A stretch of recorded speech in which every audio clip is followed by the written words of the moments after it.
नमस्कार विद्यार्थी मित्रांनो, स्वागत आहे तुमचं आमच्या एका नवीन व्हिडिओमध्ये.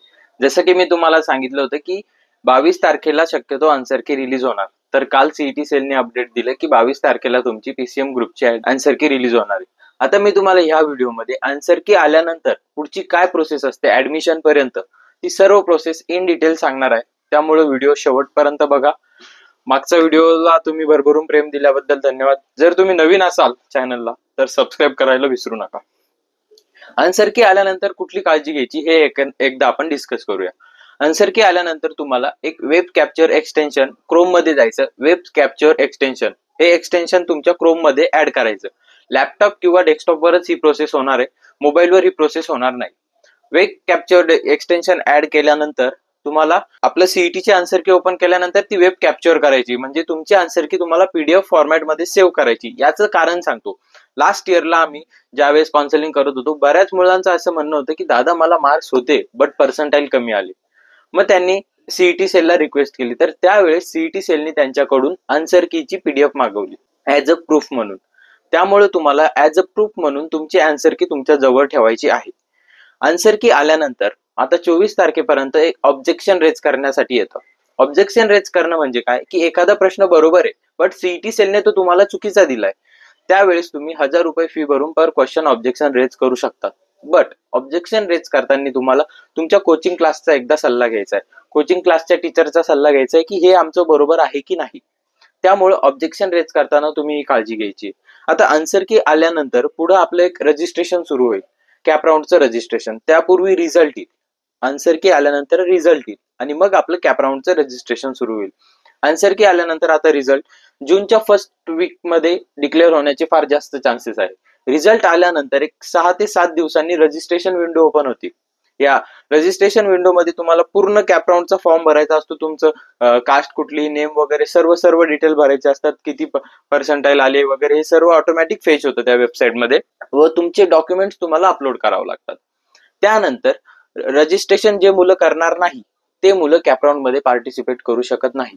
मग रजिस्ट्रेशन केल्यावर आपल्याला ऍडमिशन भेटलं असं का? तर नाही. रजिस्ट्रेशन केल्यानंतर तुमची व्हेरिफिकेशन होतं.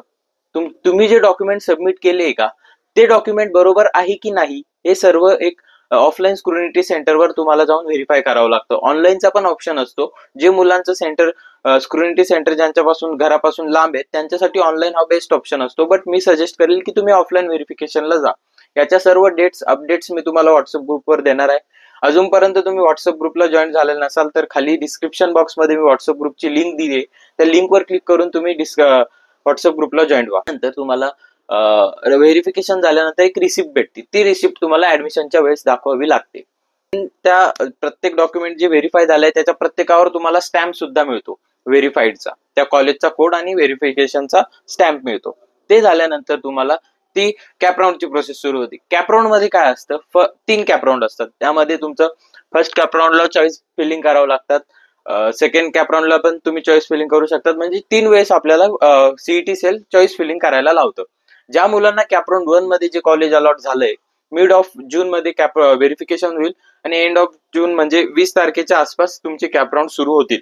त्यानंतर तुम्ही कॅप राऊंड मध्ये जे तुम्हाला कॉलेज अलॉट झालंय ते कॉलेज तुम्हाला अलॉट झाल्यानंतर बेटरमेंट आणि फ्रीज हे 2 ऑप्शन येतात. म्हणजे तुम्हाला जर कॉलेज घ्यायचं असेल तर फ्रीज करून तुम्हाला कॉलेजच्या त्या गिव्हन डेटमध्ये तिथे रिपोर्टिंग करावं लागते. बेटरमेंट करायचं म्हणजे तुम्हाला सेकंड कॅप राऊंडला जायचंय तर तुमचं हे सीट रिझर्व होतं. 1000 रुपीज फी तुम्हाला सीईटी सेलला पे करावं लागते आणि मग तुम्ही बेटरमेंटला जाऊ शकतात. तर ही तुमची प्रोसेस असते कॅप राऊंड मध्ये. मग त्यानंतर तुमचे स्पॉट राऊंड वगैरे येतात. कॅप राऊंड हा एवढा इम्पॉर्टंट असतो की तुम्ही चॉईस कुठल्या प्रकारे फिल करता, चॉईसेस कोणत्या प्रेफरन्सने फिल करता त्यावरून तुम्हाला कुठलं कॉलेज मिळेल हे डिपेंड असतं. जर समजा एखाद्या मुलाला 98-99% आहे आणि त्यांनी जर समजा खालच्या लेवलचं कॉलेज 1 नंबरला टाकलं तर त्याला ते कॉलेज अलॉट होऊन जातं आणि त्याला तेच कॉलेज घ्यावं लागतं. जर तुम्ही घेतले नाही तर पुढच्या कॅप राऊंड साठी तुम्ही इलिजिबल राहत नाही. त्यामुळे ही गोष्ट तुम्ही लक्षात घ्या. आता असं गव्हर्नमेंट तुम्हाला सांगत नाही किंवा सीईटी सेल सांगत नाही, अरे बाबा तुला 98-99% आले आणि तू हे कॉलेज का टाकलं. त्यामुळे कॉलेज प्रेफरन्स व्यवस्थित लावणं हा फार इम्पॉर्टंट आहे. आमची काउन्सिलिंग मध्ये तुम्हाला कॉलेजची लिस्ट जी असते ती पूर्ण प्लेसमेंट, कॉलेजची रँक वगैरे अकॉर्डिंग टू युअर पर्सेंटाईल आणि कास्ट ही सर्व तुम्हाला पर्सनलाइज कॉलेज लिस्ट मिळणार आहे. त्यामुळे तुम्ही अजूनपर्यंत काउन्सिलिंग मध्ये एनरोल केलं नसाल तर खाली दिलेल्या ऍपच्या लिंकवर क्लिक करून ऍप डाउनलोड करा व काउन्सिलिंग मध्ये एनरोल करा. काउन्सिलिंग बरोबर म्हणजे कॉलेज लिस्टच्या बरोबर तुम्हाला प्रत्येक ब्रांचचा डिटेल गायडन्स, म्हणजे ज्यामध्ये तुम्हाला त्या ब्रांचचं फ्युचर काय आहे, त्याच्या प्लेसमेंट कशा जातात, त्या ब्रांचचा सिलेबस काय आहे, कुठल्या मुलांनी ती घेतली पाहिजे, कुठल्या मुलांनी ती नाही घेतली पाहिजे, हे सर्व आम्ही डिटेलमध्ये ब्रांच गायडन्स सेमिनारमध्ये तुम्हाला देणार आहोत. त्यामुळे तुम्ही अजूनपर्यंत एनरोल केलं नसेल तर लवकर जा. व्हीजीटीआय व सीओईपीच्या स्टुडंटच्या मार्गदर्शनाखाली तुम्हाला हॅसल फ्री एन्व्हायरमेंटच्या अंदर तुम्हाला काउन्सिलिंग मिळणार आहे. कुठलाही काहीही डाऊट असला तर तुम्ही आमच्या सोबत व्हॉट्सअप आणि कॉलनी कनेक्ट होऊ शकता. थँक्यू.